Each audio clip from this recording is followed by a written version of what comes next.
Bespoke radio for the masses. Headline edition, July 8, 1947. The Army Air Forces has announced that a flying disc has been found and is now in the possession of the Army. If the game is rigged, change the game. Game changer. I occasionally think how quickly our differences worldwide would vanish if we were facing an alien threat from outside this world.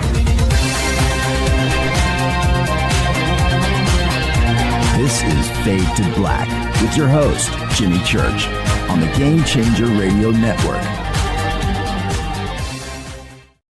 All right. Good evening, Fade to Black. How you doing? Today is Wednesday, May 14th, 2025. Let's do this, man. Yeah, I'm your host, Jimmy Church. Another amazing week right here on the show, kids. That's right. Monday night, we had Dr. Scott Taylor with us talking about the shared death experience. Last night, Patricia Corey, another amazing conversation with her about technology and parallel universes. Tonight, Patricia Eltinge is with us, and we are going to be talking about our dreams, one of my favorite subjects. And then tomorrow night, Deep Prasad, physicist, is back with us. Quantum computing, his company, and the search for UFOs. Now, I do have 3 major events coming up. I've got Contact in the Desert in a couple of weeks right here in Southern California in Palm Springs. That is May 29th through June 2nd. Right after that, I head down to Peru with Brian Forrester for the Inca Celebration of the Sun. This tour is sold out, but we do have another tour coming up in November. So click on the links below for hidden Inca tours and come and change your life in November with us. It's going to be a lot of fun. And then I turn around from that, come back to the States for the Psi Games, the Psychic Olympics. That is August 1st through the 3rd, 2025, in Charlottesville, Virginia. All right. I am a game show host. It's going to be a lot of fun. The Psychic Olympics. Now, tonight, Patricia Eltinge is with us, and we're going to be talking about, now, before I say the obvious, one of my favorite subjects. On this show, I talk about the things and interview and have conversations with the best and brightest researchers in the world on subjects that interest me. That's it. I've got the best gig in the world. And throughout this journey, all of you that have gone on this ride with me, you know that, and you've heard me talk about dreams with guests that shouldn't have anything to do with dreams. That's because dreams are very interesting to me. And my sleep time, my downtime at night is something that I look forward to. I have got my bedroom, my bed is all geared up for dreams. It is. I cannot wait to dream.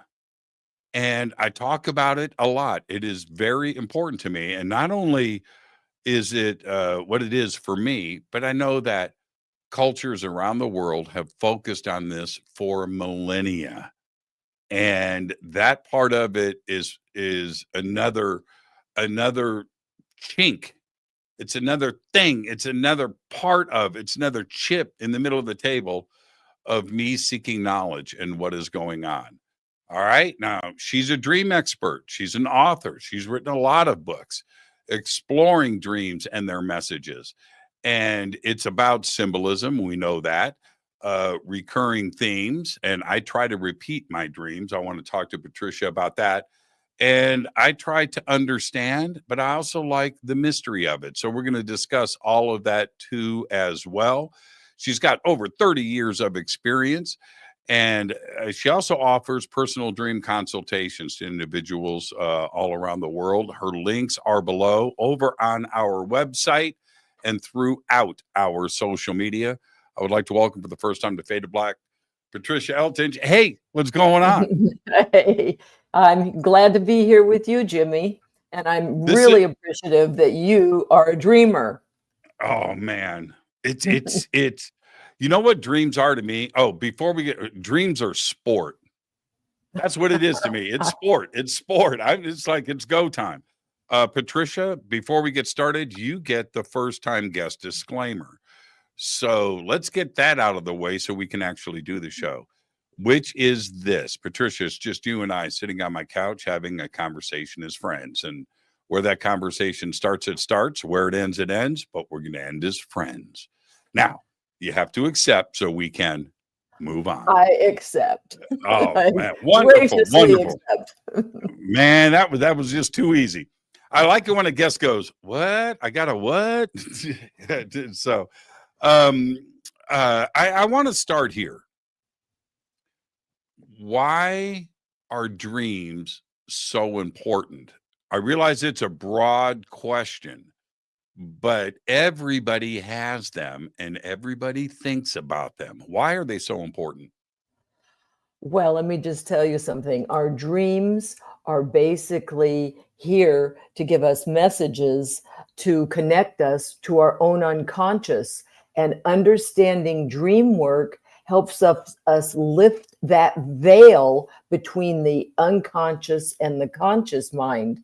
And that is the beauty of dream work, which is what I do. And that way, when we are lifting that veil, which is understanding our dreams, we are able to maximize our potential in life because we have a broader understanding of the totality of who we are. What's more fun? A fun dream or a scary dream? Well, I have to tell you, the most scary dreams are really the most impacting. And and I even tell people sometimes, they go, oh, it was a terrible nightmare. First of all, I don't use the word nightmare anymore. It's scary images in your dream, because those scary images, those so-called nightmares, are bringing us to lessons that we need to overcome. And as we get into remembering dreams and so forth, I'm not here to analyze my dreams. I'm not going to ask you to do that. So let's not. That's boring. It's about you. It's about you. But every morning I do wake up and I go, okay, that was a good night. Okay, that was pretty cool. And not. I come out of it with a positive feeling, but not necessarily remembering what the dream was. And then other mornings, I'll wake up right out of it and have a vivid memory of it right in front of me. Okay, so let me discuss the last dream that I remember. This is two nights ago, knowing that you were coming on the show, by the way. Good. All right. The dream was me with 4 huge rock stars, and male or female. Let's not get ahead of our skis, because there's a reason for that. Okay. But the crazy part was they were the modern, like today, versions of them. I'll get to that in a second. But it was I was living back with my parents, and they came to my parents' house, and I was trying to get them into my bedroom where I had all of my guitars, and I wanted to show them my guitars, which never happened. All right. So anyway, but that's not the point. I wake up and the whole thing, these 4 rocks, and it was right. I only remembered 2 of them. One was Sammy Hagar, and the other one was Jimmy Page. Mm-hmm. And I couldn't remember who was number 3 and who was number 4. And I still don't. I've sat here, for 2 days trying to remember, and I can't. Why do we have so much difficulty with something like that at the time when it went down, it was vivid, it was clear, I knew what was going on, and I only remember 2. I can't remember the other 2. Why do we have such difficulty with that? This is what I teach in chapter 7 of my book, by the way. Chapter 7 of my book, The Dream Class. teaches you how to capture your dreams. And I'll give you a quick version of it is to, first of all, keep a pad by your bed. Some people use a recording device, but I really like a pad for all these years and all my people who work with me all over the world. Upon waking, here's the trick. Upon waking, Jimmy, you don't open your eyes. Everyone, upon waking, is in a state of consciousness between sleeping and waking called the Lyman state, as in subliminal. So in this Lyman state of consciousness, which only lasts 3 to 4 minutes, but the second you open your eyes, you're out of that state. But if you keep your eyes closed, you are still in that Lyman state between two worlds, and you can capture the images. So I tell people, keep your eyes closed, grab your pad, your spiral notebook, and scribble down images. You don't have to write the story. Just go 4 rock stars, Jimmy Page. You would have them right there if you had kept your eyes closed. But so no, continue. My mind is blown. I've Yes. never it's all about learning. I just learned something. That's what I do. I teach this. That's incredible. to other coaches and therapists. And so while we have that scribbled down, those important images, you said parents' house. So you could just say house, but then when you do open your eyes, you will know it's your parents' house. You can tie the story together, but the story isn't as important as the characters you chose in your dream, or symbols. It could be a train, a tree, a river, but you have these characters as 4 rock stars. But it's also interesting that it's in your parents' house. I know.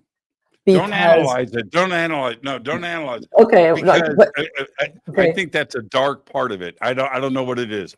No. You're just going back to you, your upbringing. So you grew up appreciating Sammy Hagar and Jimmy Page, and if you had kept your eyes closed, you would have known the other two. So give me quickly. I like to say, who do those people represent to you? That's my question. You picked them for a reason. And I talk about it as a play. So in your play, you created your subconscious mind created characters to represent aspects of yourself. Isn't that interesting? Well, and Sammy Hagar, to me, big name. And like I said, not to analyze all of this stuff, but he doesn't mean that much to me. And I'm talent saying to you. He represents. This is the talented side of you, and it doesn't necessarily have to do with music, but it represents your feeling, your talent. Look at what you're doing here. You have a show, so it's it represents your talent, that you're feeling your talent. And those are high levels. Those are people who've made it. So you are having a sense of your accomplishment. Yeah, that makes sense. I do admit I sat up and went, Sammy Hagar, what was that all about? But there was I mentioned, and I'm asking for the audience without analyzing our stuff, my stuff. Why do dreams most of the time not have an ending? Like you're on a quest, but you know what the quest is, but you never achieve that quest. Or is that just me? Or is that it might just be you.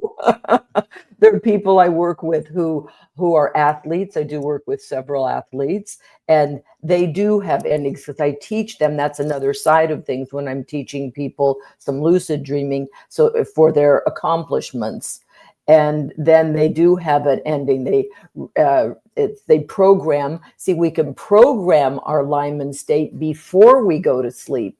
So I have people write down their question or their quest in their spiral notebook or their dream book before they go to sleep, and they read that what they're looking for answers to right before they go to sleep. That way you're programming your subconscious mind to work for you, because while we are sleeping is when all this takes place. There's a system that goes on only while we sleep called the glymphatic system, not lymphatic, but glymphatic. And that's when the brain is doing its washing and recycling, and it only happens during sleep. Now, nowadays, so many people are using all kinds of meds and sleep meds and everything, and other prescription and non-prescription drugs that impair their sleep. And they don't realize that they're not doing their brains a service, because it impairs that glymphatic system from washing. And during that phase, we are also paper shredding data we've taken in during the day. Every second of every hour of every day, we're taking in data through all of our senses. So, but because our conscious mind needs us to get through the day, we aren't consciously aware of all the data we've collected. So some of it is paper shredded, so to speak, and then some of it is categorized and stored. Now, that being said, when we dream, we have all these boxes of stored information that we can access to help us understand our waking lives and how we navigate our waking lives. So that's the important part, is that if we learn how to understand what's coming through our subconscious mind. The dreams are the link between the subconscious mind and the conscious mind. So they come through the Lyman state to our conscious mind if we are trained. This is why I teach people that they're basically learning to access their own sixth sense. We all have it, but our skill isn't honed. So we are learning what I'm teaching here in my book, The Dream Class, and in my sessions and in my talks with groups, is to access our own subconscious, which is our own sixth sense. Are we essentially then, is it as simple as setting an intention before you go to sleep? Basically, yes, that's what but if you write it and read it, right, it's imprinted for your brain to work on it. And the answers don't come to you literally. That's what symbols are about. That's what I talk about. And the symbols are unique to you. Now, you had Jimmy Page and Sammy Hagar, but that wouldn't mean anything. That dream is not, those characters are not going to be in somebody else. They're not going to be in my dream, for instance. Maybe after tonight they will. But everybody's dream, that's why these dream dictionaries that have come out over the years really are not that helpful, because our dreams are unique to you. How easy is it to analyze and consult on somebody's dreams when they are so personal and about them? How easy is it to do that? Well, it's not easy. It's taken me many years, but I do have. No, it can be. That's why I laid out my book. So I wrote the book for the lay audience. At first, my materials were to teach therapists, coaches, health practitioners. And then my longtime mentor, I said, Patricia, you've got to have a book out for the lay audience. And so people can access this themselves and learn. And so that's what I set out to do, because it is a learning experience on how to how you can understand your own symbols that your subconscious mind uses. For instance, there was a gal I worked with. I think I used this in one of the people in the book. Let's put it this way, she was dreaming that there was a hanging underwear, a bra and panties in black. And she said to me, I've never worn black underwear in my life. Why would I be dreaming of black underwear? And I knew what was going on in her life. And what was going on in her life is her mother was very, very ill. And what it was happening was her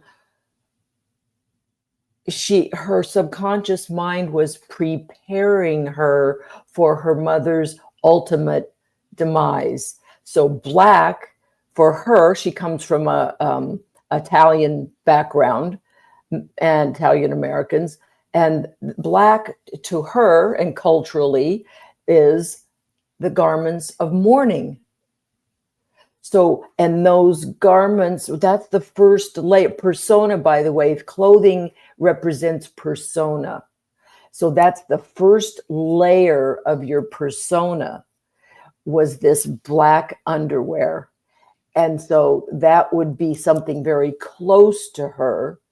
And what happens is our minds try to prepare us to handle things in waking life.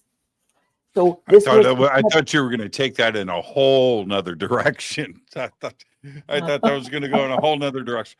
But that makes a lot of sense. And did she have that dream more than once? No, she had that dream once. Just one time. What do we do with the dream that happens over and over again? Again, I know this is a generic, broad question, but so many of us have dreams that repeat. Repetitive dreams is huge because that they represent unresolved issues in our life that our minds are trying to get through. Our subconscious is trying to bubble up through to our conscious mind for us to finally do something about some issues that are unresolved. And then I help people figure out what issues, based on those images, what issues need to be addressed. Now, let me ask you something. Do we have a check to see if your program is online and friends texting that they cannot access the show from your website? I'm just checking. It doesn't make any sense. We have a live chat room right now. A live chat room. Okay. And the show is live, and we've got a pretty I large... had something come through on my phone here. Okay. Very good. So back to why the repetitive dreams. And now here, I'll tell you some of my background, and I talk about it in my introduction in my book. I had repetitive, what I called as a child, nightmares, night terrors. I was kidnapped and molested when I was 5. And I had scary dreams, nightmares for years. My parents would always say, oh, you'll be fine, you'll be fine. But they weren't literal. Dreams typically are not literal. They're symbolic. So for years, I had a witch chasing me. No matter the classic old witch with the broom sticking out. Well, that broom, think about it. That's kind of a phallic symbol, right? So I would say so. Yes. Riding the broom, and then I was always swimming in the air to get away from it. So it took me a very long time, and through my work and therapy, and as a young person, then getting involved in this work to understand how I help people with post-trauma to this day because of what I had to learn to realize myself that was the scary witch was the feelings inside of me that were post-trauma from having had the trauma as a child. How do we best set up for sleep? Oh, even Shakespeare called sleep nature's gentle nurse. No, for And sure. For sure. I'll give you this is my Yeah. secret. I'll Yeah. share my secret, and you're more than welcome to borrow it. This is guaranteed. As I say this, half of our audience will fall asleep. It's that effective. Okay, so Good. this is what I do. I close my eyes. I picture in front of me a house. There is a window on the side of the house, and I walk up to it and crawl through it. By the time I make it through the window, I'm out. That's beautiful. That's beautiful because you have created a safe place to nestle. It's weird. I don't even know. This started 25 years ago, maybe even longer. That's your own creation. You created that. Yeah. Beautiful.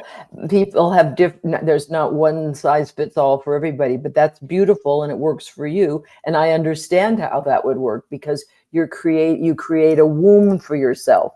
You've crawled into a Sure. safe haven, a womb. I don't even, it's so effective for me. I don't even remember getting through the window. Yeah. You're there. Yeah. Okay. Well, I'm pretty good myself, but I don't have a Give us system some anymore. tips. Give us some tips. Well, first of all, maybe other people have read about sleep quality and having a cool room. They say preferably in the 60s, whether 65 to 68, and so you have a cool room, dark. Don't have any blinking lights or devices going. I first of all turn off all devices, put them in another room. Phones, iPads, all these things are not even in a bedroom because they emit frequencies even when they're off. So you don't want frequencies around you, preferably. And darkness is really important. So I have blackout curtains because I want to wake up when I choose to wake up. Blackout shades are a gift from the baby Jesus. That's right. That's right. So that's the first element. Those are the initial elements: is quiet, dark, and cool. Then from there, some people like to count. This has been age old. Some people count backwards.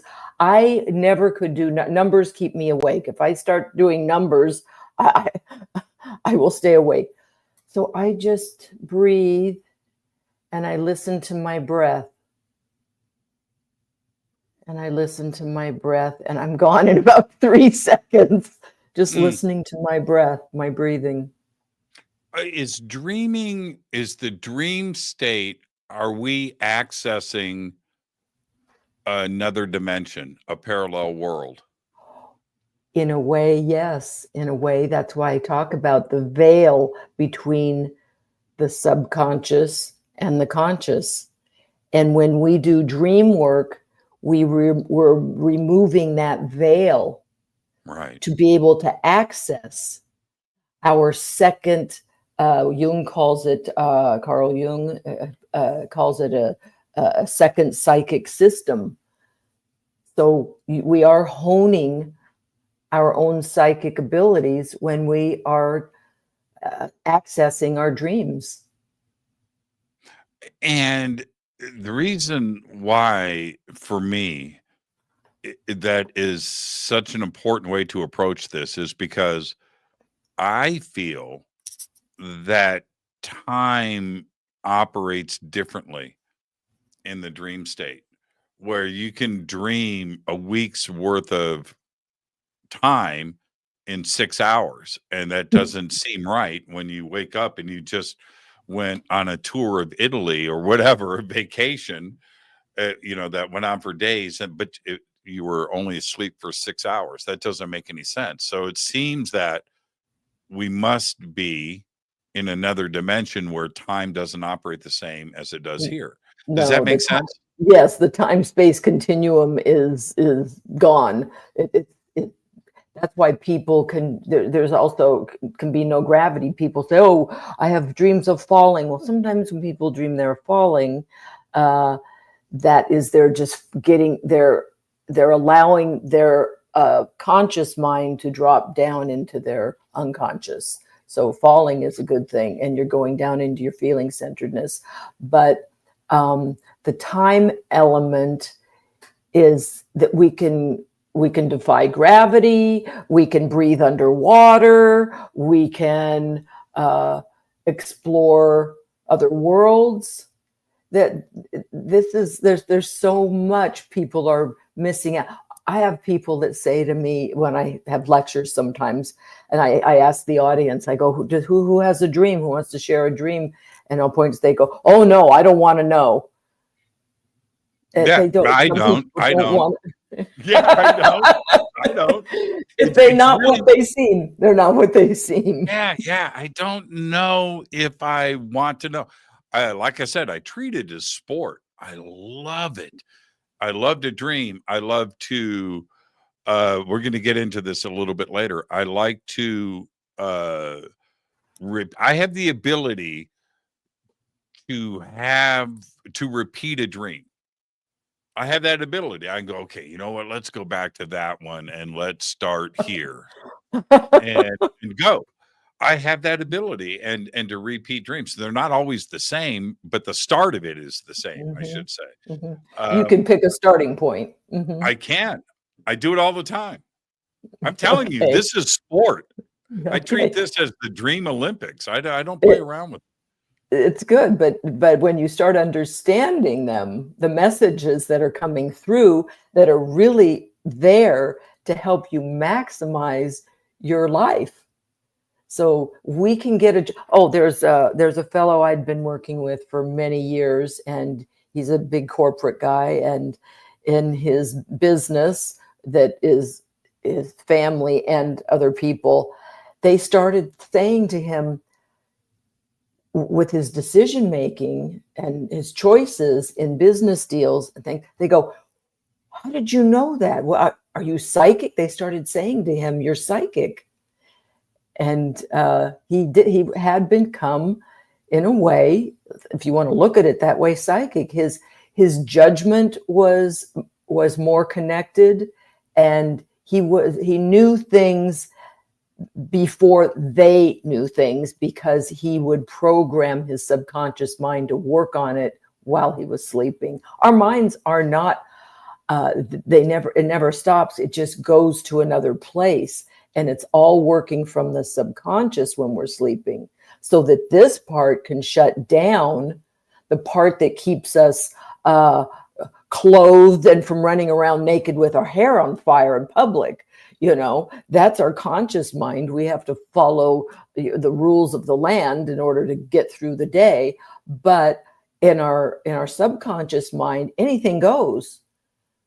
There's no holds barred in our, and that's why some people say, oh, well, I did terrible things. Well, because they're not literal. That's not these. People are afraid. I know there was one person I dealt with who was part of a particular religious community, and they said that they would be excommunicated from their church if they had an adulterous dream. Well, really? Yes. So I just said, that would suck. Yeah. Well, that's the entire church. So I said, but it's not about that. It just means you're connecting with another part of yourself, because everyone and everything in your dreams represents an aspect of yourself, whether it's something, a feeling centered part of yourself, or that's the feminine, or the thinking, productive part of yourself, the masculine. So the images in our dreams are either masculine oriented or feminine, or meaning body centered or productivity, thinking center oriented. So there are. So when people even say, "Oh, I had sex," but I said, "Was it really sex, or did it just look? What did it look like?" And they say, "Well, I was embracing this person." I go, "Okay, what did that person represent to you?" That's what's important. It wasn't you aren't going to be. You're not. Doesn't mean you're going to become an adulterer. It just means that you are connecting with another part of yourself. And I want to know what that other person was, because that character type or personality type of that person is that aspect of yourself that you're connecting to. What if it's your best friend's wife? Well, there are wet dreams, yes. Yeah, and so here's the thing. I don't talk about religion or sex on this show, but we're about to talk about both right now. If somebody from a church said that to me, my response would be, "You had an adulterous dream this week." That's what I would say back to them. Don't act like, I'm the only one. That's no. And they're not adulterous because you're connecting with other parts of yourself. Our dream world and the characters in our dream, like I said, to your dream, Jimmy Page and Sammy Hagar represented aspects of yourself. So that's what here's okay. Man, this is a great conversation. I get down. I'll go all the way with you. I'll take you down to the mat. Let's go. Speaking of me personally, if my dreams are an indication of what's going on in my life, I'm going to say this. I'm going to go on the record right now. I am lost. I am lost. I've got no direction. There's no finish, and I don't ever complete a task because and I've always looked at that. Now you can answer me, but the audience is right now going, yeah, it's me too. In that, maybe it's just that I've got a lot going on and I've just got to continue pushing forward and slowly get things finished. It's not going to happen overnight.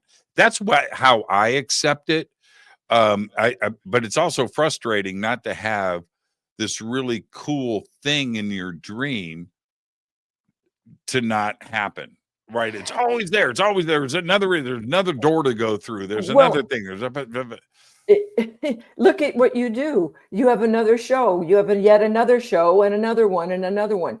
You are, as we all are, hopefully, until we're looking up at the daisies, but you are work in progress. We're all a work in progress. That's the whole point. We are all works in progress, and you are very busy creating the next interesting topic. And True. So that's what that's telling me, is that you're busy continuing to create. Man, you are good. You are good. You are really good. I didn't look at it that way. You are really good. You're really good. Okay, let me ask you this. I talk about this a lot on the show, and I dispense of this advice a lot. So let me tell you what I do. And just tell me if I'm wrong or not. If I used to, okay, I'm going to break this down two ways, and I'll make it very quick. I went through a very long phase of listening to creepypasta. Okay, which I don't know if you know what that is, but creepypasta is a scary stories show where people read their scary stories. And I would do that before, and I would listen to it. Some of them were long, and I would listen to them as I slept. Oh, I'm as gonna, you I'm, slept. yeah. Now I'm gonna use a bad word. Oh, you're feeding your subconscious scary Crazy shit. as shit you could possibly dream, right? Okay, Oh. so there's that. But I also like to listen to science and physics while I sleep. I'll put on a book on science or the universe, ancient history, Egypt, Mesopotamia, South America, whatever ancient history Beautiful. stuff. And then I will dream about that, and it's a lot of fun. Oh, my book is also on Audible. I'll listen to it tonight. I'll start tonight. Is that a healthy way to go about this? Is that okay to listen to stuff like that? And Well, when I do it, I pick out an audible book that's at least 8 hours. So I know it runs the whole night. I think that's a lot to ask of your brain, because it is trying to do this system of washing and the lymphatic system. So I personally don't recommend it, although I know some of my athletes and performers sometimes do, like, rehearse what they're going to be doing the next day. I think that full-on rest is the best, quiet, and allowing to do that during the day or maybe before you go to sleep, but really allow your brain to fully rest so it can do its complete scrubbing and shredding and categorizing. I did. Okay, that's a good answer. Okay, I'll try to shorten it. I don't know if I could stop. I don't know if I could quit. I don't know if I could quit. You sound like a true addict. Okay. Yeah, true addict. I don't know if quitting's the hardest part, right? I did, and I only did this for a few days because I was nearly going into panic attacks. I took the advice from somebody and listened to rain at night. Okay. A rain thing. And when the thunder and stuff would roll in the background, it was very pleasant and stuff.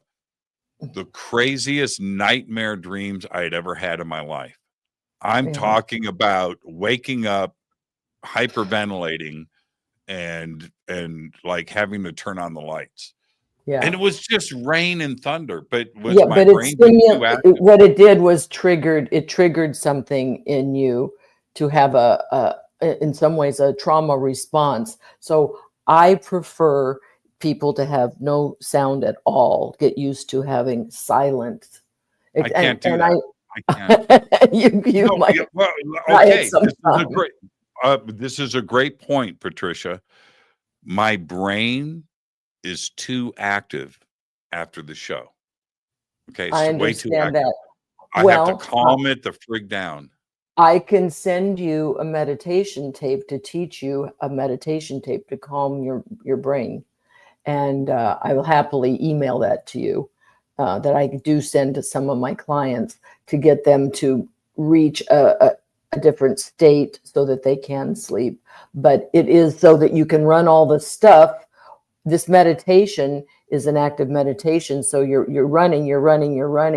And then when you're done with that meditation, it's run its course and you can rest. The brain needs to rest.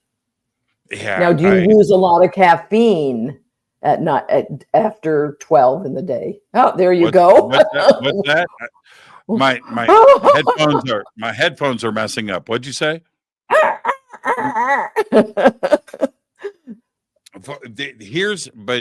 And this applies to others that are listening to us right now.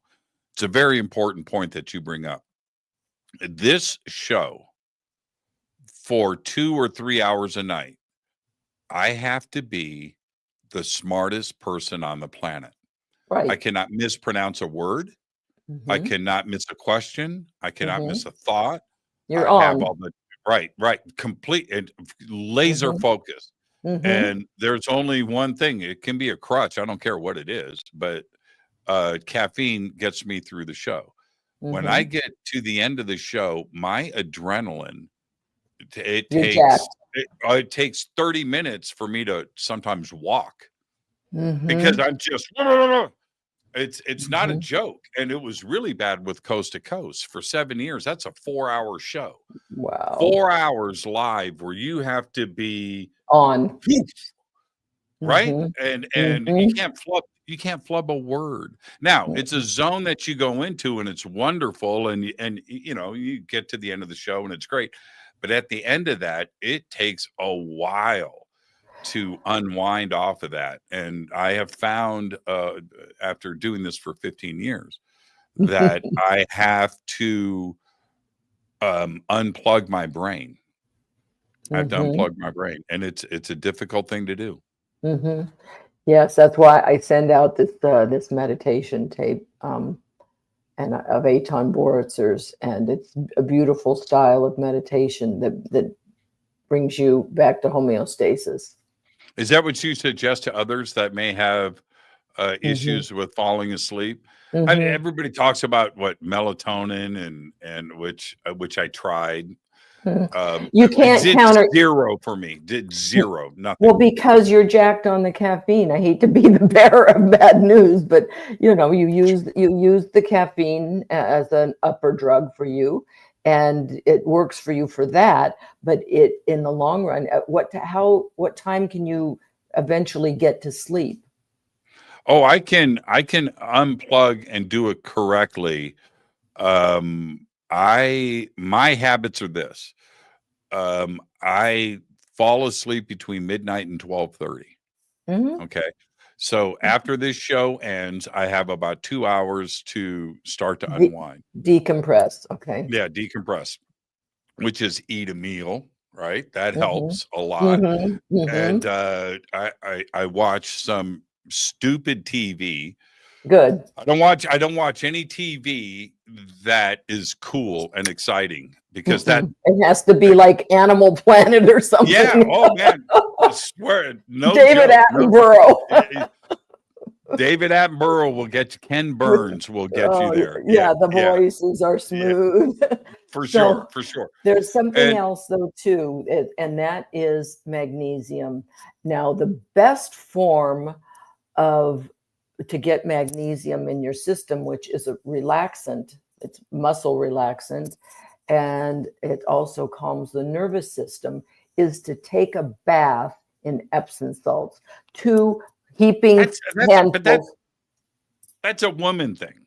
Yeah, It's a but I feminine get thing. guys to do it. But or you can take some magnesium. I would say magnesium glycinate Hmm. in before going to sleep, and that will help dissipate the action of the caffeine.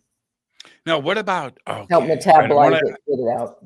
I don't want to get into this too far, but what about scents, oils, essential oils, Yes. lavender, and things like that? Yes, lavender is wonderful. Yeah, I do Yeah. suggest people. Some people have a little lavender filled eye pillow, and they put it. They can sort of scent it, and it's I keep wonderful. Mhm. lavender, yeah, I keep it on my nightstand, Yeah, and I'll put a beautiful. little drop. Man, see, that's my feminine side coming out. I didn't say that. I need to cut this out of the show. No, you don't.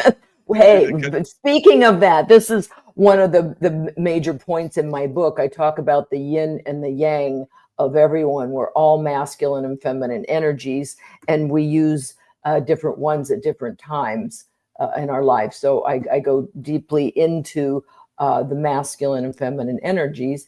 And when you're on the show, you're in the masculine. I'm in my masculine energy now because I'm teaching, I'm working, but when people are working, everybody's in their masculine part of them. well, So you've when you got a good sleep, you need balance. to get in your feminine. When you want to go to sleep, you need to get in your body. The body is the feminine, and you need to sense your body. You get some magnesium in you and start metabolizing that caffeine out of you so that you can chill. I'm going to tell the audience something you told me before the show. I'm going to throw you under the bus. I'm going to tell everybody Okay. how cool Patricia is. She goes, so Jimmy, I used to have a Harley. I had a lowrider. I was I like, did. yeah, you go, girl. You go. That's and that's my Harley is my meditation. That's what I do. I go out and I just ride that through the desert for 100 miles Mm. and achieve the Zen state. Mhm. It's a really amazing thing. It was an accidental. I didn't know that came with the bike. You know, it was just something that I worked into, and now I don't have the patience for meditation. I don't. Well, the I don't. type of meditation that I will send you, you don't have to have patience because you're not going to be trying to do anything. You're just going to close your eyes and I'll let you listen to it. And eventually you can learn the technique, and it's very, very Oh yeah, simple. I would love to check it out, especially if it's right Yes. before bedtime. Right before Um, bedtime, you can learn this. Yeah, learn to do it. But what I used to get meditation, I have had horses when I was younger, and I used to try to get lost on my horse. I would go into the hills, and as a teenager, I tried to see if I could get lost. I do that on my Harley. I do. I have no destination, Yeah. right? You know what my rule is? Full tank of gas. I get to a That's a half a good tank, idea. I turn around and head back home. It doesn't matter. And that's part of it, isn't it? And I think that's the other thing with dreams. Because I have a grounding setup. I have a grounding mattress Matt. pad. I have Oh, grounding beautiful. pillows. I have Beautiful. the plug-in stuff that Mhm. I have. I have a couple of crystals Mhm. on my Speaking nightstand. of crystals, I wear different crystals for dreaming. And let's stop. So, We're going to talk about that. Hold that thought. Hold that thought. mhm. And so the way that everything is set up, like the blackout shades, right? Mhm. Everything is go time for that, and I take it very, very seriously. Some nights I set an intention, and some nights I don't, and it's a lot of fun to wake up and go, okay, what was that message? That was a lot of fun, but what's going on there? Well, next time you'll I call me, you'll call me and we'll go over it. Yeah, yeah. It's um I I have empathy for people that ignore this stuff. Mhm. That I think that is much, much worse. You could do a lot of damaging things in your life. We all do, but I think ignoring your dreams is something that you should not do. Is that good advice or bad advice? Really, truly, people are missing out on such a huge part of life, their own life. And you're just missing out if you don't want to know what's going on back there, because our conscious mind is really just a percentage of who we are. I'm going to set this up. I want to talk more about it after the break. We hear a lot about dead loved ones, relatives, moms, dads, sisters, pets, right? Mhm. Coming and visiting us in our dreams. Let's actually start there and we'll pick up after the break. How Mhm. important is that to stop and recognize what's going on? They are all representing aspects of ourself that those characters represent. When um when let's okay, I'm going to speak directly. Your mom passes that night, that day, and then that night your mom comes to you in your dream and has a message. We Mhm. hear about this over and over Mhm. and over again, Mhm. don't we? Mhm. Absolutely. Yeah. What do we do with And that? you take it seriously. You take those messages. Those people who once walked the planet really never leave because they're messages that they imparted on us, and we can choose to keep some of those messages and carry in our lives. But some of this, when I get deeper into my work, when I do people's life scripts and I help them unravel what holds them back in life, and then we get into the parts that you were imprinted, that maybe some of those things no longer serve you, but some of the things you were imprinted with will serve you, but some do not. And I teach people how to become discerning, more discerning on what is good for us and what no longer serves us. So when people have parted, now I've had some very, very interesting experiences myself in that department. And I had a long time significant other who passed. And one night, all of a sudden, the TV went on in the living room. The That's lights, where I'm going. Yes, lights went on, and this happened more than once. Finally, I shouted out and I said, I won't say the name, but I said, "Okay, I hear you, but please stop scaring me." But I said, I won't forget you. I won't forget you, but don't scare me anymore. I need to sleep.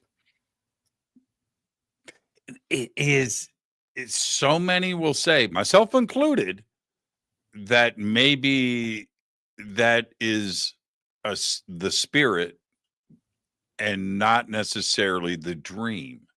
Mm-hmm. Right. And is it, and so like in your case, that's a great Mm-hmm. example of that. Is That it the was very spirit? real. That was very real. Yeah, that's what I'm saying. Yeah.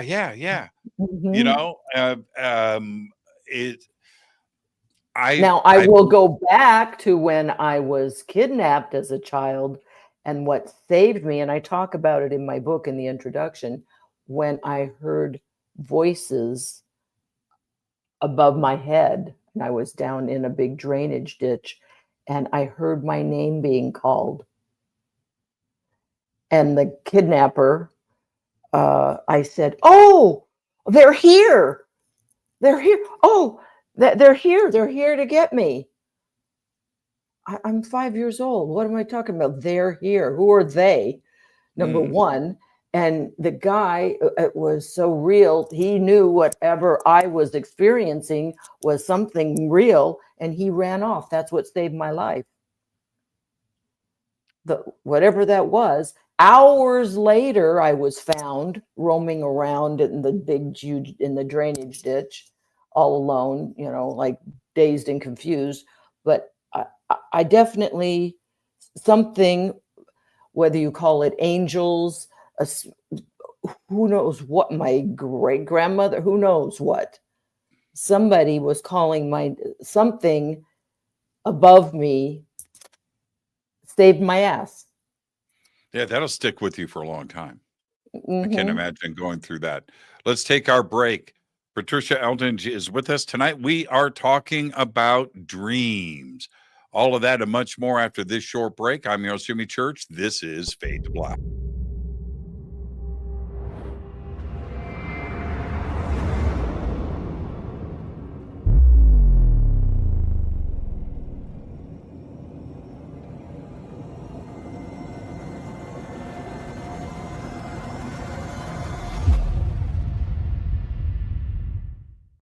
Subscribe to our YouTube channel to get your alerts and access to over 2,000 videos. Click that subscribe button right now.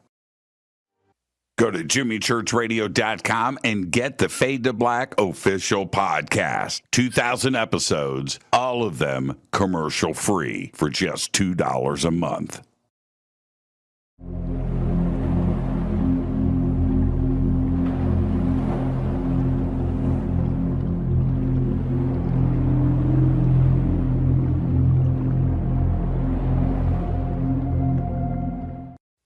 Watch Into the Vortex on Gaia TV. It's Fade to Black for the screen. Simple to do. Go to Gaia.com, search Jimmy Church, or click on the link below.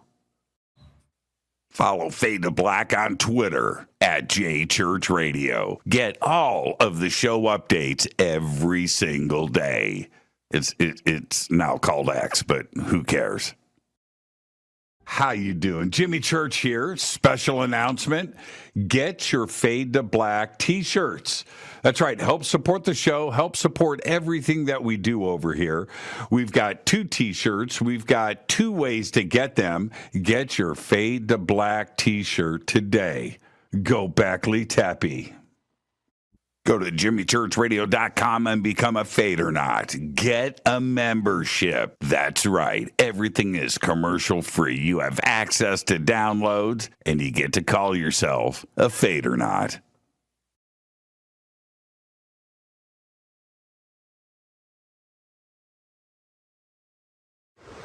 Today we're headed to Bolivia, Tiwanaku, Peru, and of course, Pumapunku. Brian, exciting. Thank you so much for everything, my friend. Always an honor. Right behind us is the sacred river of the Inca that goes past Machu Picchu. So we're going to be driving up to its source at 15,000 feet above sea level and then down to Lake Titicaca. So today we hit 15,000 feet. Yes. Crazy. And you can do it with us. All you have to do is go to hiddenincatours.com. Simple. We've got 2 tours coming up next year, one in June for the summer solstice, That's right? And then another one right here in November. So hiddenincatours.com. Come and hang out with Brian and I and his amazing team. Right on.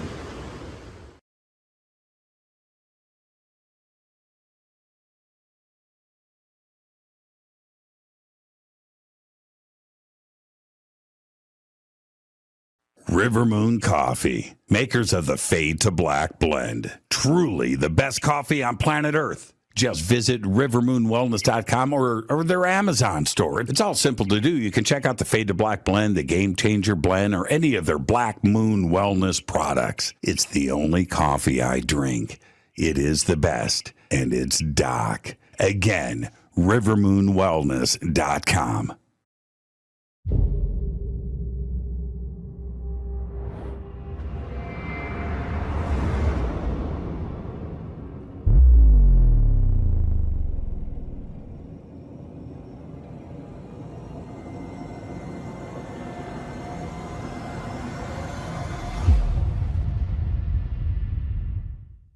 All right. Welcome back, Fade to Black. I am your host, Jimmy Church. Tonight, Patricia Eltinge is with us. We're talking about dreams tonight.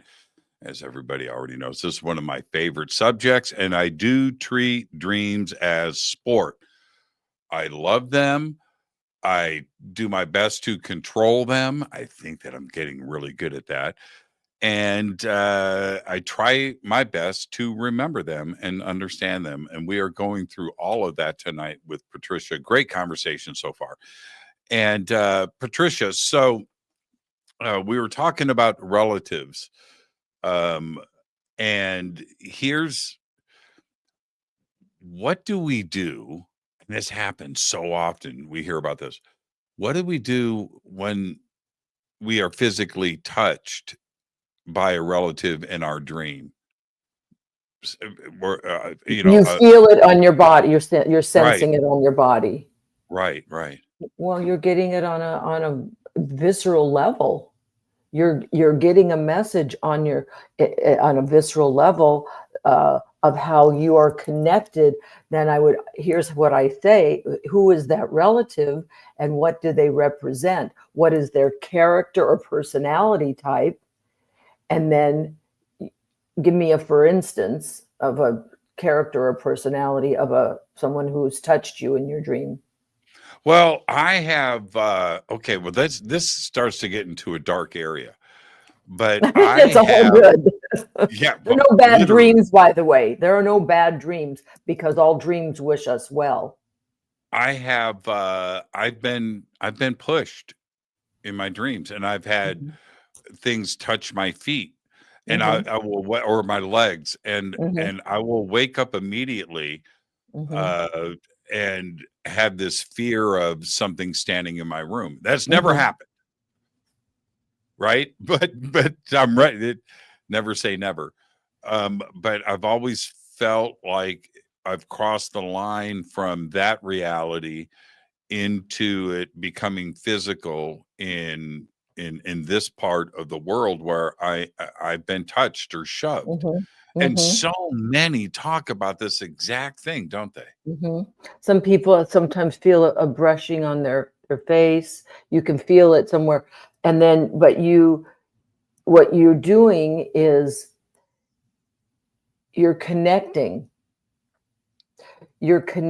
to parts of yourself. You're open. That just means you're open. And what you've described to me about yourself is you're open, you're welcoming whatever is to be revealed to you. So then you don't, if you don't have fear of it, and you're welcoming it, then you're just like, okay, what can I do for you? What's right. And is that a lucid dream, or is that something else? That's starting to be lucid, because you are aware that you're dreaming. That lucidity in a dream, it means you're aware that you're dreaming and you're sensing. So you can say, what do you want to tell me? Is there something I need to know? What if it's a demon? What if it's E.T.? What if it's Slender was Man? Cute. Come on. yeah, that is true.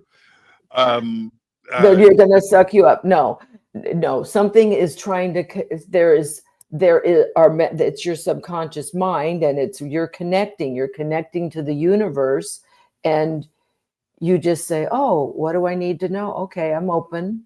What is it I need to know? Without fear, because if you clam up and go like this, then you're shutting it all down. What's your definition of lucid dream? Lucid dreaming is basically the awareness that you're dreaming. So I know that I'm dreaming, and what I promote for my clients and students is, if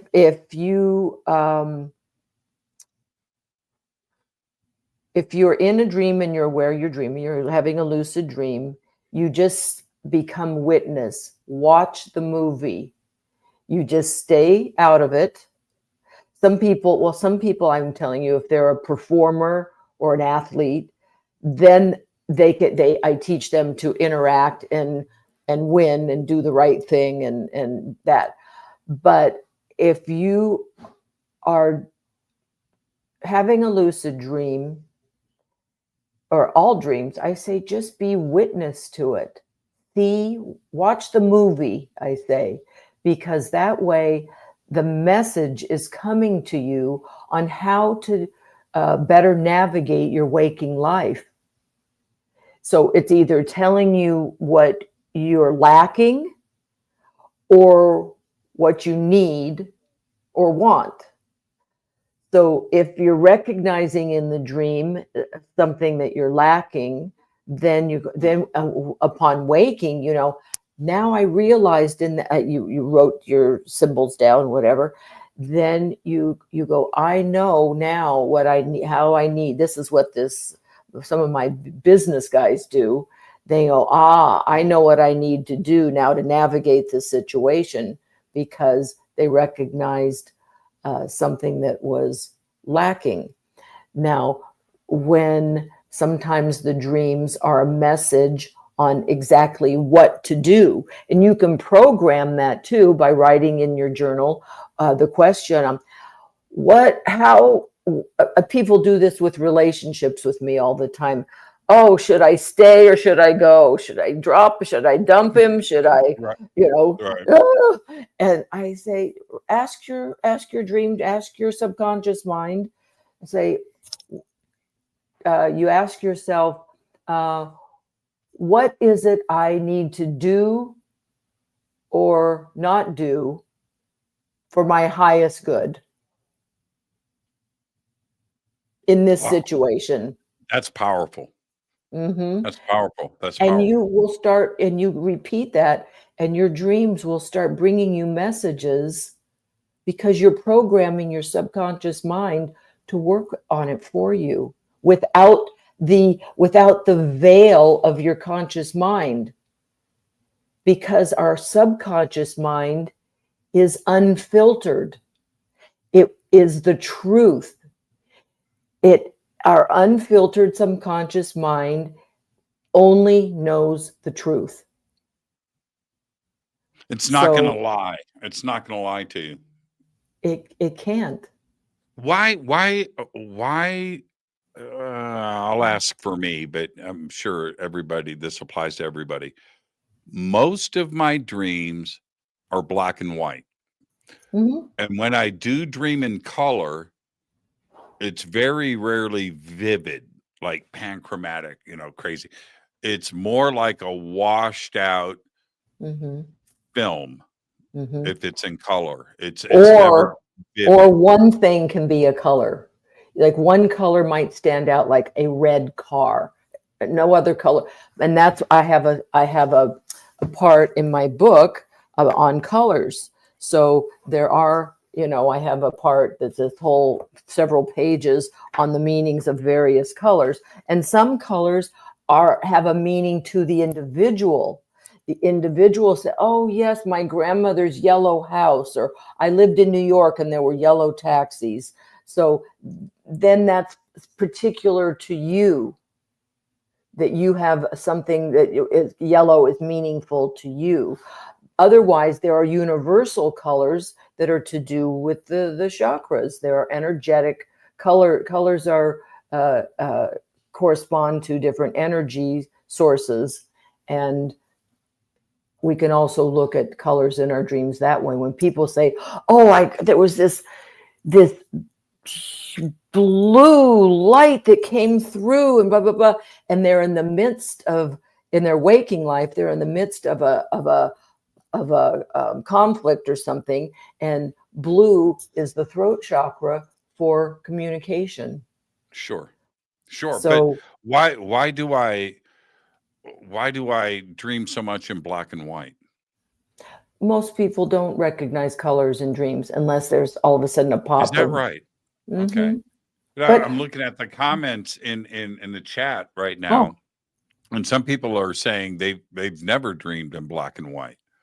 I find that fascinating. I don't know yeah. if I'm believing that actually, but Well, they maybe don't recognize it, or they just assume that everything has color. But usually, colors appear when it's meaningful for the color to appear. For you okay. So to, take note when it happens. mm-hmm, Take note. Okay. mm-hmm. What about shared? Is it possible to share a dream with somebody where you guys have the same dream and you guys are interacting in the dream and you can wake up and recall it? Is that possible? Yeah, it has happened, and I've talked to people that it's happened to, and I have had it happen with a partner where we said we were going to meet at the beach or something like that. Okay, we're both gonna. Well, I'll see you at the beach, and we try to do this. So it's a practice where you try to meet somebody at a particular place. It has happened, and I had a client one time tell me that he and his auntie had a hideously violent, like a massacre kind of a dream together. Well, once I got into it, they both come from, they're Latino, and it was interesting because that was for sure a transgenerational dream to do with the Mayans or Aztecs or something like this, but they had it at the same time. And then they researched their family, and their family in generationally back had been massacred. Wow. I've never had. But they didn't know it prior to researching that. I've never hurt anybody in my dreams. Well, that's Not too one. bad. That's too bad because it's really healthy. Well, I love people, they say, Patricia, are you sick? I say, I love death because death in dreams means you're ready and willing to let go of something in your life that no longer serves you. It's strange. I have been chased, right? I have been chased, scary, just crazy. But have I? No. I don't want to invite it either. That's the other thing. I don't want to invite those. But it's not bad. I want to give you permission. What I want to clear that for anyone listening, people. I had one recently, a young guy. He's 30, and he thought, oh my God, am I possessed? I've had this terrible dream. Well, it was a beautiful breakthrough dream for him. He's really just breaking through and starting to get some new job situation, and letting go of having had to live with his mother and all this stuff. I said, this was a breakthrough dream, that you're getting rid of the old you and then on the other side there was some wall, and he broke through the wall, but there was some kind of priest there or something, and I said, yeah, you broke through, then left the old behind and broke through and found your spiritual side. There was that spiritual recognition of this coming through a wall to your own spiritual nature. And so he was so relieved that he wasn't a bad person. He thought, oh, does that mean I'm that are demons in me? And I don't want people to be afraid of their dreams, because they're really trying to move us forward. I had okay, this is trippy. This is like a deja vu dream. So please tell me what this means. I talked about for years on this show a reoccurring dream that I've had since I was probably 14, 15 years old. And the dream, terrifying, by the way, is me and a group of friends going up a very long staircase. And I know what the staircase represents. It's a bunker that we used to go into in South America, a military bunker. And it was a long set of stairs, and we would break in at the bottom and climb. Anyway, it's us going up those stairs, and these pebbles were being thrown at us, and you could hear them at the top of the stairs. But as they got to us, they were like bullets. Right. And we're avoiding them, trying to get to the top of the stairs. All right. And I would have this dream. I had that dream for 45 years. All right. 2 weeks ago, I saw it in a movie. Wow. Yeah. A new movie that came out, and I'm watching. I'm like, holy crap. They have my dream. That's my dream. The whole set, the whole thing, the little pebbles speeding up and turning into bullets. I talked about that dream on this show so many times with different dream people and different things. I've told that story. Everybody's heard the story a million times on the show. A new movie just came out, 2025. Well, maybe somebody was heard in it that movie. Let me tell you something. Couldn't watch it. I stopped it. I will tell you, when you're going up in your dreams, there's another area of our dream. When you're going up into your head, which is your masculine, productive idea side of yourself. And you were having some, as you're working towards your productivity, you've got some things to defend yourself against while you're climbing to it. This is to do with, usually when you're going up in a dream, it's to do with business, any kind of productivity, ideas and thinking. And so those were your challenges. Those are represented in your waking life. Those represent your challenges. Yeah, for sure. And I came away from that going, man, that was like precog. I've been seeing the future for 45 years, and then I see it play out in this. Now, it wasn't like close in the movie. It was identical. Right It was on. crazy. It was uncomfortable. Yeah. Do you think that somebody Can heard you? dreams can dreams? Well, that's somebody stole the idea in Hollywood and Yeah, wrote it down into a yeah, screenplay. Could be. yeah. Oh, you just killed it for me. I thought it was precog. Nah. Okay. Yeah, you're Not if right. you said I listened to everything. You said to me you've been talking about it for years. So you're so right. That's probably what it is. They're scamming on us right now. Yeah, you just took the air out of the balloon right there. I thought it was something supernatural. What about, speaking of this, and I'm going to watch the chat as I bring this up. Flying in dreams. I had the typical flying dream until I was 5 or 6 years old. You know, just running out in the backyard, flapping my arms, flying up, looking at my friends and in the playground. And I had that dream all the time as a kid. Loved it. Haven't had it in 55 years. I have not flown in a dream in 55 years. Why is that? Because that was before you were an adult and could live out your dreams, which is doing what you're doing now, and you have achieved. But when you're a kid, you're a kid, and you are wanting to achieve. Climbing and being up in the air again is in your masculine achieving side of yourself. So, see, somebody just said, "Look, check out the comment right here." Wow, same here. Only as a kid. But you're explaining it. Okay, that makes sense. You're climbing and wanting to be your whole big person self, but you're not there yet.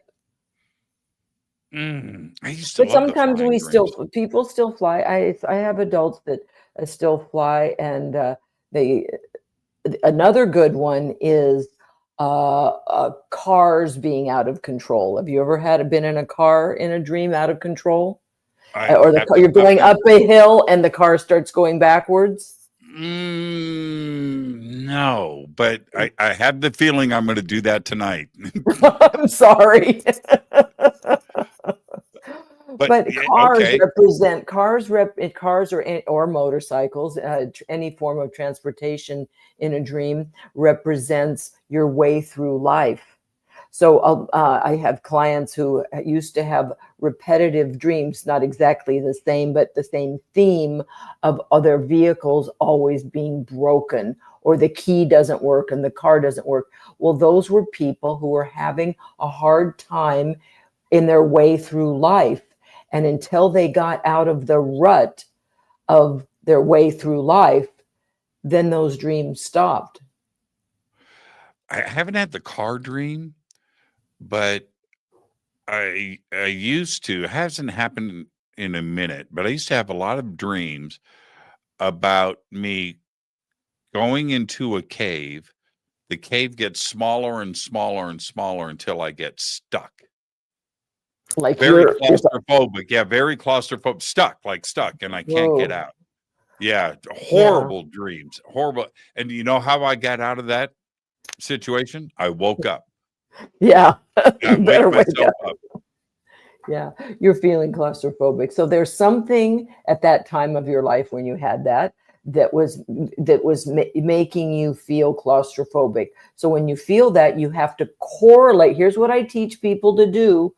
Correlate the dream's image or situation with what's going on in your waking life. So then you say to yourself, what's going on in my life this last week, yesterday, the day before this week, that's making me feel a little claustrophobic? We connect the dots from our subconscious mind to our waking life. I'm going to make you laugh. Is it usually a relationship? A lot of times it can be a relationship, and you feel like, okay, but then I say, doesn't mean it's bad and get out of the relationship. Then my rest of my job comes in and says, let me walk with you through your fear. Let's not dump the relationship. Let's see if the relationship, if we can get past some of your fears regarding the relationship before we abandon it. So I shouldn't wake up in the morning and go, honey, we're breaking up. That's good. Yeah, I wouldn't do that, because you need to understand what your mind is really trying to tell you. It's like telling you those are your own fears. This is stuff. Oh, okay. I'm feeling like this stuff, so this is my stuff. I have to work on myself. This is my junk. And that's what I do. I'm a relationship counsel too. So well, but see, men have died, countries have fallen over women, right? And it's same thing, women with men. It's the same exact situation, and I can understand why so much of our subconscious is relationship based, because that's so central to so many people's lives. That's where we're working out our stuff. We work out our own issues in relationships.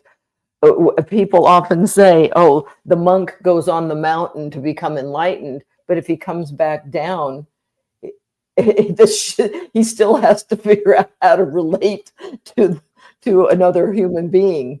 Yeah, that's right. So you go up to the monk. So what'd you learn? Women. It's all it's all about love.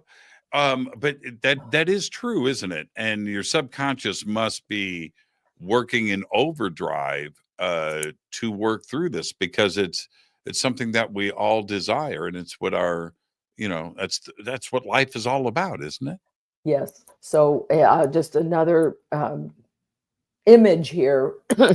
When people dream of anything to do with water in your dreams, whether it's a stream, a dripping faucet, a pool, a puddle, a bath, it's relationship. Excuse me. Yeah, go ahead. So when we have water images in our dreams, that is telling you the barometer of where your relationship is at. It's a bucolic lake and everything is, serene and blissful, or it's a tsunami coming at you and it's going to drown you and kill you. Now, I dream a lot in time periods. Like I will go through sometimes a month of Rococo. I don't even know how to explain it. I'll go through a month of Renaissance, or I'll go through a month of Egypt or Africa. I'll go through these periods, China. Not so much like the cowboy days of America. Not in fact, probably zero. But I do a lot of the Middle Ages of the United Kingdom and France, and like these weird. Where are your ancestors from? I have I'm a mutt. But I would say UK. I've done some family tree stuff, and it's all pointed at the UK. So I get this all the time. Transgenerational stuff does come through. What does that mean when it happens? Are you living a past life? Is that it? There is some stuff that comes through the DNA. Right. And that's, I get this all the time. And that's why I said with the people who had the massacre dream without knowing that really happened in their family tree. It did. So, and now other ones, there's transgenerational stuff. So when I'm chased by a cheetah on the Serengeti in Africa, that's a DNA memory. That actually happened. Well, maybe you watch some David Attenborough, and you and then in waking life you use those characters in your play to help you realize that the bill collectors are after you or something. You like David Attenborough, don't you? I love him. I do too. He's a gift. He's a gift. He's a He's a gift. national treasure. Well, you know what I do? I don't want to get sideways into David Attenborough because I'm such a huge fan and I love his stuff. I like the old stuff. I do. And watching, there's something that we can all take away from David Attenborough. If you go and watch his first stuff and his numbers, the data that he collects about nature and the world and this and population, just watch how he has evolved over the years, where the situation has changed on this planet. It's very cool to see him learn and change his attitude on things. He's a true gift. And he has morphed with the times. He has. Yes, he has completely. And it shows you, and this is why people who have longevity, I intend on having longevity, and part of that is keeping your psyche clear. And I believe that he's somebody who has a very clear vision and clear psyche, and he has a passion in life. And I have a passion for what I do. Somebody said, Patricia, why do you work so hard? Why? I go, I'm passionate about it. David, okay, we'll get off David Attenborough after this. I love him. He used to, when he was a kid, when he first started his documentaries, he was happy. He was happy. Right. He ain't happy today. He's pissed off. He is angry today. Yeah. He's the cranky old man now. He's the cranky old man. Oh, he's truly a gift. Okay. So anyway, back to crystals. I'm a big crystal guy. I ride a Harley and I've got a house full of crystals and I believe in fairies. Okay. So let's just put it all on the table. Very well rounded. Very well rounded. I have crystals I've here. Got some crystals right here. My house is full of crystals. And I have found, I want your advice. I have found that certain crystals have been removed from my bedroom. Oh boy. Yeah. And also I have a lot of crystal skulls. Okay.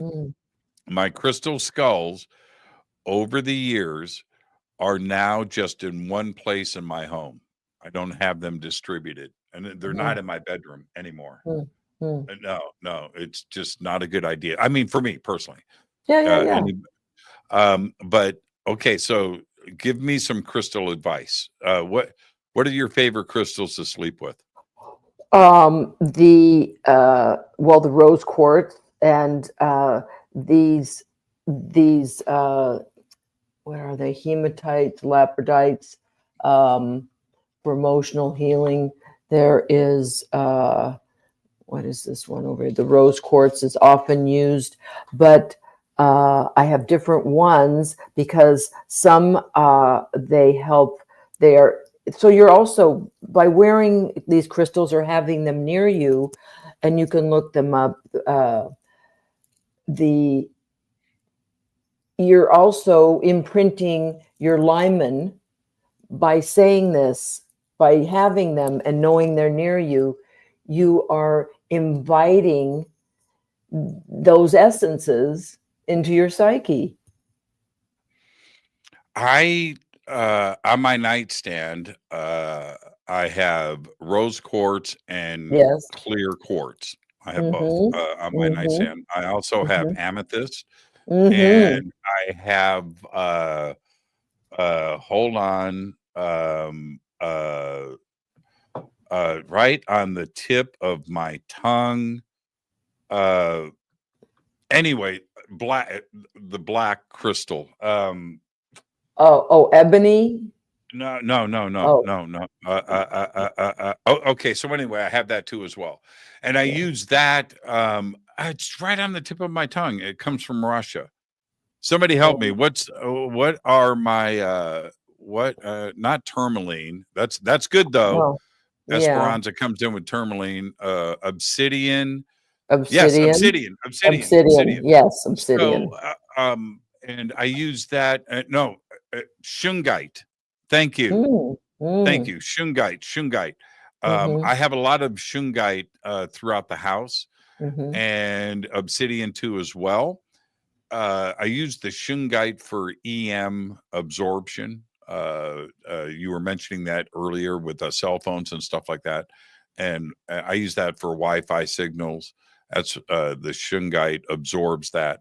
But well, I will also amethyst, tell you, black is the color, the feminine color. White is the masculine color. So it's nice that you have you have a clear and you have a black. So that's very balanced between the yin and the yang. what should I put under my pillow? I get so much different advice from different people on this. What do you put under your pillow? I don't put any under my pillow, but next to my bed, a labradorite is nice. Oh, okay. Labradorite Okay. is to have help enhance your dreaming. I had about a 25-pound smoky quartz skull. Okay, it's about this 25 pounds. It's huge, right? It's like this big. Here, let me go to the front camera. It's like that big. Ah! Okay. And so his name is Vader. And I loved looking at him. He's just handsome, right? So I put him on my dresser next to my TV at the foot of my bed. And I'm looking right into his eyeballs. Worst week of dreaming in my life. Oh no, that's too much. It was bad. It was bad news. And I said, "You got to go. You got to go." So I took all the skulls. I have no skulls. I have lots of crystal in my bedroom, but no skulls. It's nice to have the balance of so that your energies are balanced. So it's nice that you have the black and the white, and the rose quartz for healing. I hear so much from my crystal friends about amethyst helping sleep. What does it do for us? Why does everybody love amethyst so much?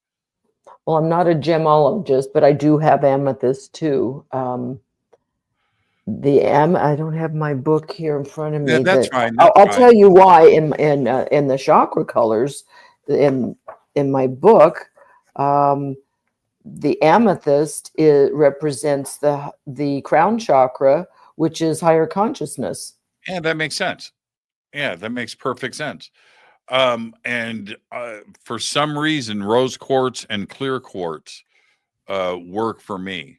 I've exchanged stuff, over the years, and now I've got the shungite, I've got tourmaline, I've got rose quartz and clear quartz. So, and that's what stays on my nightstand. That sounds beautiful. And if you have like lapis lazuli, that is sort of a indigo blue. That is the third eye, and that's awareness. Well, I've got that in a skull. I don't have that in a chunk of crystal. No skulls in the bedroom. Yeah. No, don't put skulls in the bedroom again. We won't do that. Let's talk about symbols a little bit here. Yes.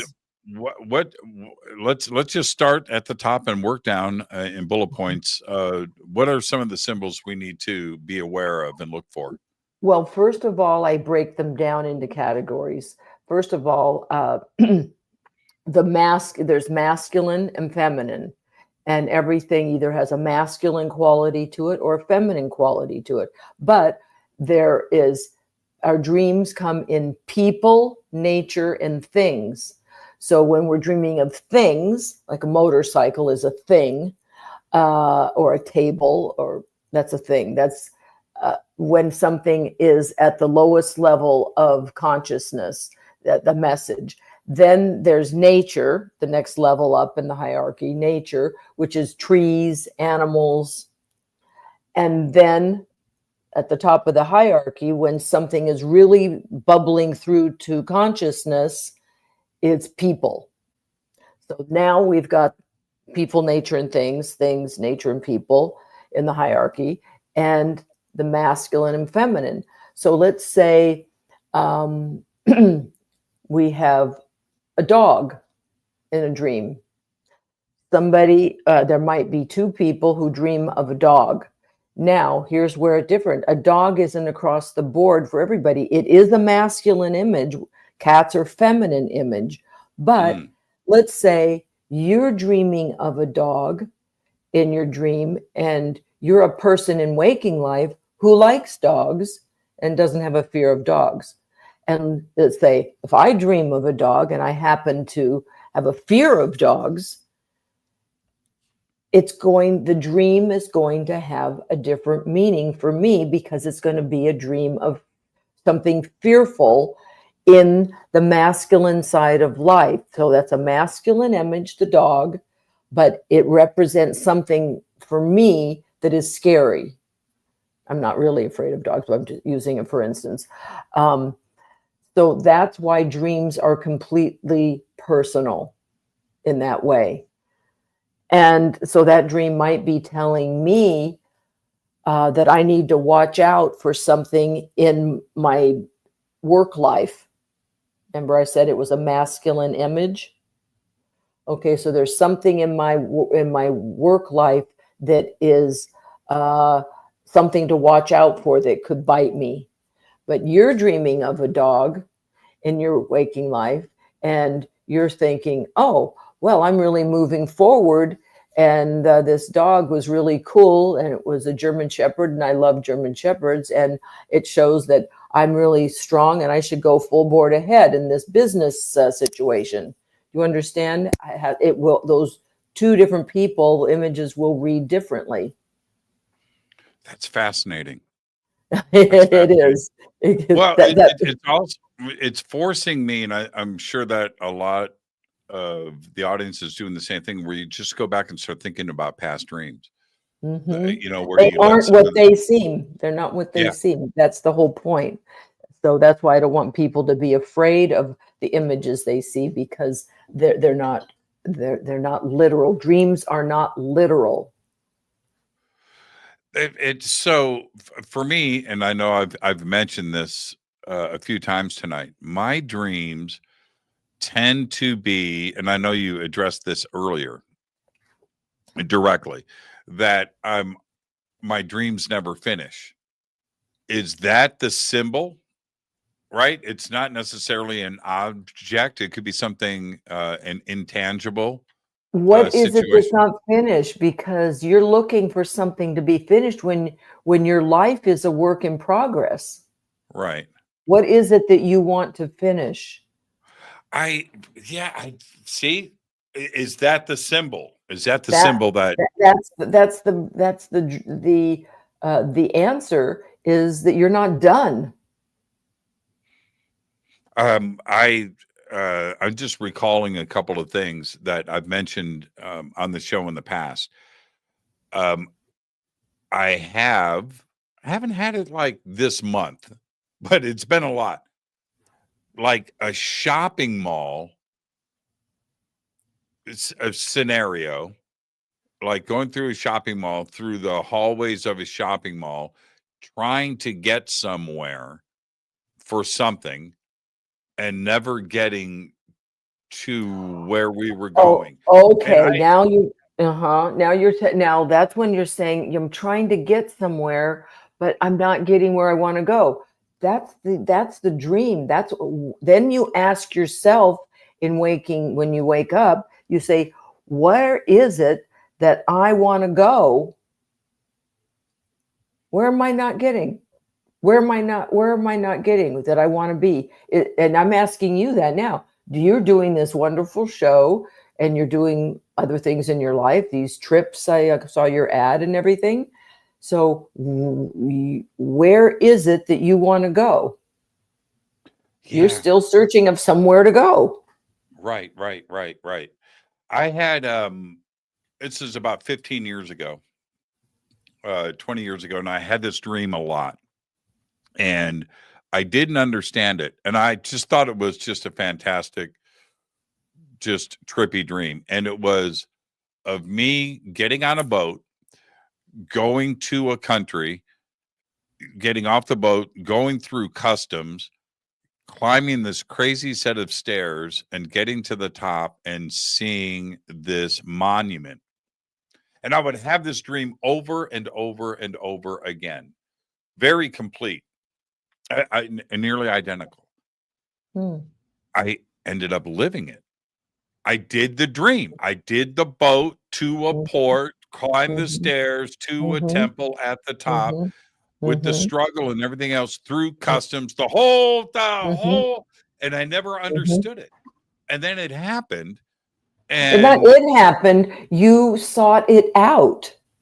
Isn't that you sought it out. So it was a dream, but it also became an aspiration. Here's my advice to everybody. Don't ignore your dreams. You could have let that go a long time ago. And then when you go and you're like going, man, I'm deja vuing this shit right now. Here I go. And then it resolves. Man, wow. How is that possible? Do you know how many artistic people and creative geniuses have dreamt their outcome of their situation, whether it was Paul McCartney with Yesterday?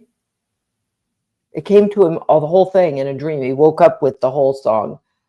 Several instances like that. The singer sewing machine. Elias Howe was an inventor, and he was under pressure to come up with a mechanizing a sewing machine, and it hadn't been done yet. And he dreamt that he was being chased by natives in Africa with a big spear, and on the tip of the spear, he said the hole was in the middle. And then he woke up with the epiphany that was the modern sewing machine, the hole in the needle in the bobbin situation, and he created the modern sewing machine from that dream. Do you think that's channeled in the dream, right? Do you think that's channeled, that comes from a higher source? I often do. Yeah. But we have to be open. We have to be open. And that's why I tell people, don't be afraid of your dreams. Sometimes the images are scary, but they're just scary images. That was a scary image he had with a native chasing him with a big spear. That was frightening, but it was the most incredible invention that came out of it. How long does the dream cycle last? If I say, let's just say you sleep for 8 hours. So what are we looking at there We have different segments. We dream. Now they used to think you only dreamt in REM sleep. There are different stages of sleep. They now know through all I'm part of an organization called the International Study of Dreams, which has, they did a review of my book. And anyway, they now know we dream in all phases, but so that's why I teach in chapter 7, this way of capturing your dreams and training your mind to be able to retain what you're dreaming. So we tend to just remember the last segments, but sometimes people partially wake up in the night, but don't open your eyes. I'll say that again. I'll reiterate. Don't open your eyes upon waking. And you can keep them closed for 3 to 4 minutes because you're still in that interim state of consciousness where you can grasp it. And that's where the juice is that's going to help you navigate your waking life. How much of it do you think is childhood trauma and daddy issues? Where as children, we have defense mechanisms built in to help protect ourselves, and that stuff stays packed away, and you don't necessarily unpack it until you're an adult, and suddenly you've got issues you've got to work through. Well, How this much is of that what I is work the subconscious? a lot, but people become clearer and clearer when I do dream work with people. We really unpack a lot of that stuff, so you become very current. And I've been told that I sleep like a baby, and they think I'm like a dead person for like 7 hours. My sweet spot is 7 hours. I go to sleep. The next thing I do, I wake up. It's like that's it. There's I don't flip and flop and get crazy. But I've worked on my subconscious mind for so long. I'm fairly clear, and I don't have a lot of junk. So my stuff is really my current life that is being navigated. Can anybody do this? Yes, Can anybody just yes. interpret and study and understand what's going on? They can learn. I have, yeah, a lot of my clients stick with me, and then we love to talk about it. And they go, "Tell me if I'm right." They call me, "Tell me if I have this." And then I help tweak it a little and get them to have a deeper understanding. But that's why I laid this book out the way I did, so that they Somebody can asked, learn it. somebody That's why asked, I named it the Dream Class, because I'm teaching you how to do it. I love that. Somebody posted earlier, asked if you were single. And I thought it was inappropriate, but I'm going to ask you now. Are you married? I'm not married, but I'm partnered. You're partnered. Oh, there's a reason why I'm asking, Patricia. Do you do this with your partner?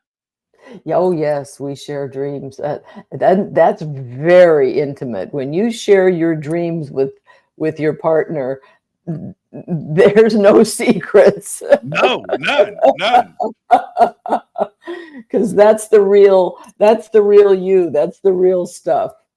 Does your partner analyze your dreams?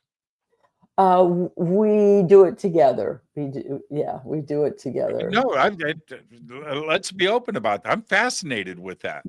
Yeah. So do you ever get to like lunch a little pissed off? Okay, well, so check this out. Where it's honesty, right? And Yeah, you're it's just putting it raw. out there. It's unveiled. Let's put it that way. That's your raw self. Yeah, you're And naked. Yeah. mm-hmm, you're really Yeah. exposed when you're sharing your dreams. Yeah, I love that. I But love it's a that. beautiful thing. Eventually, there's nothing if you really feel clear, what do you have to lose? You feel clear. I can get, I sleep like a baby at night. Now, how many times, and we'll wrap up on this, but I think it's probably the most important question I can ask you. How many times do you have to have your subconscious or your conscious self tell you something and before you take action? If it's repeating and repeating and repeating and you're ignoring it or not understanding it, and then it happens again, it's because you haven't made that adjustment. Well, this is what I do, and I don't just help people reinterpret their dreams. Then I help them navigate their lives. What do we do with this information? That's the other part of what I do. I'm a transactional analyst, and I help people in their communication and all their relationships, business, personal, romantic relationships, families, and the exposing of what you really think and feel through your subconscious and your dreams is then, now what do we do with it? That's the next phase of what I do. I help you say, okay, how can we get past this block? We see where you're blocked now. Now I can understand, and I help you hold a mirror up to you. That's when I'm reflecting your dreams back to you. I'm not a soothsayer with a crystal ball. I'm only reflecting back to you what your dreams are telling me. And then I say, now here's what we can do about it if you're willing. So strong. Somebody just posted, as I said that, Oh, I dream about my ex all the time. Tell me how to make it stop. And that's exactly okay. So it's repeating. Unresolved. Yeah. And you did not have a clean way of ending things, maybe, but also that person, however long you were with them, they were they represent an aspect of yourself too, because you've taken on some of their characteristics, and maybe it's time for you to let go of some of those attitudes, behaviors, ways of thinking and doing things. Yeah. Wouldn't it be cool if we could just plug in and record our dreams and then just watch it play back? Wouldn't that be cool?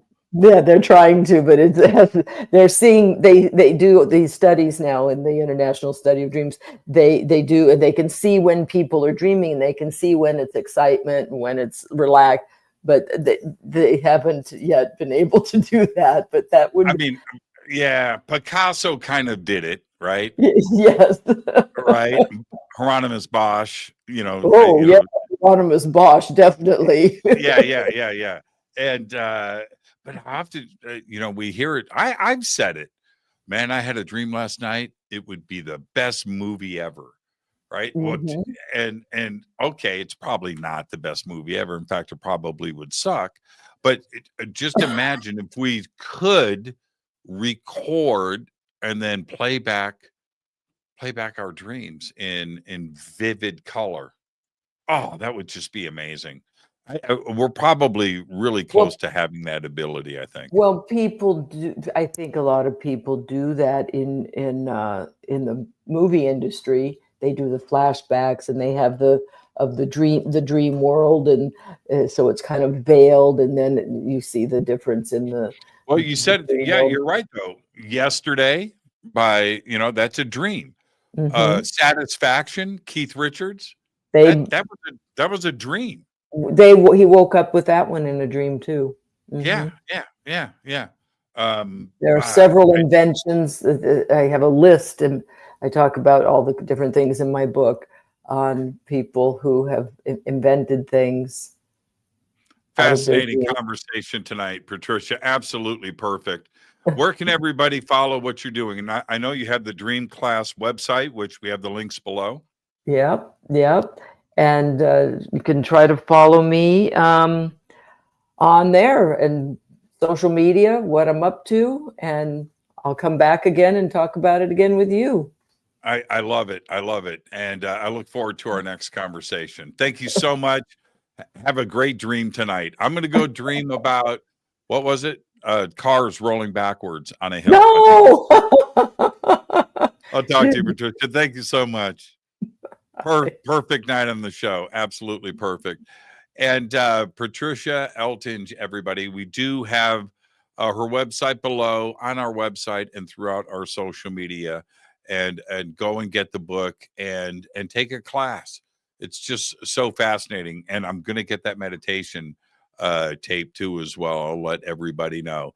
And so with that, tomorrow night on the show, Deep Prasad is back with us. He is a physicist, and he has a company developing quantum computers, and he's out there using that technology and his knowledge of physics to hunt for UFOs. So we'll be discussing all of that and much more tomorrow night on the show.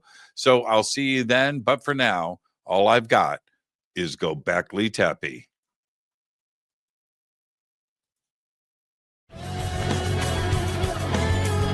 Fade to Black is produced by Hilton J. Palm, Renee Newman, and Michelle Freed. Special thanks to Bill, John, Dex, Jessica, Dennis, and Kevin. Webmaster is Drew the Geek. Music by Doug Aldrich. Intro, Space Boy. Fade to Black is produced by KJCR for the Game Changer Network. This broadcast is owned and copyrighted 2024 by Fade to Black and the Game Changer Network, Inc. It cannot be rebroadcast, downloaded, copied, or used anywhere in the known universe without written permission from Fade to Black or the Game Changer Network. I'm your host, Jimmy Church. Go Beckley Teppy.